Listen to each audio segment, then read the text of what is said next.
નમસ્કાર મિત્રો, આજે આપણે સીઈટી ની અંદર રક્ત સંબંધને લગતા વધારે ઉદાહરણો સમજશું. તો સૌપ્રથમ આપણે અહીંયા પહેલું ઉદાહરણ આપેલું છે મારા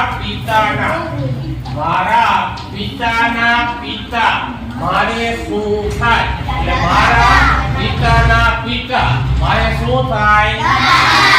દાદા ક્યાં છે? ચાલો બીજું ઓપ્શન, બીજો પ્રશ્ન, પુત્રની પત્ની મારે શું થાય? એટલે હું જ પોતે છું, મારો એક છોકરો છે, એના લગ્ન થઈ ગયા છે એમ માની લેવાનું, અને એની પત્ની મારે શું થાય? પુત્રવધુ. આમાં છે તમારે ધારણા કરવાની, વધારે કરવાની. સંબંધના દાખલામાં તમે ધારણા કરશો કા આવી રીતે તમારે ચાર્ટ બનાવવાનો. હું, મારો પુત્ર અને એની પત્ની, તો આ મારે શું થાય? પુત્રવધુ. આવી રીતે લખશો તો તમને સંબંધના દાખલા આરામથી આવડી જશે. હજી આ હેલા છે, આગળ જતા અઘરા આવશે. એટલે એક હેલો પૂછે ને એક અઘરો પૂછે. બરાબર. ચાલો બીજો દાખલો, ત્રીજો, મારી બહેનના પિતા મારી મમ્મીને શું થાય?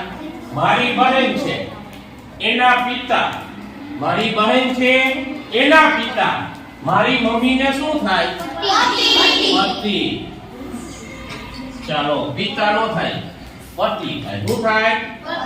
તમારે આને જો ચાર્ટમાં કરવાનું, હું, એની મારી બહેન અને બહેનના પિતા છે ઈ મમ્મીને શું થાય? પતિ. આવી રીતે ચાર્ટ બનાવી લેવાનો એટલે તમને આવડી જાય.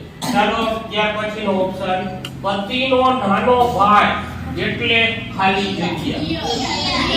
પતિનો નાનો ભાઈ એટલે ખાલી જગ્યા.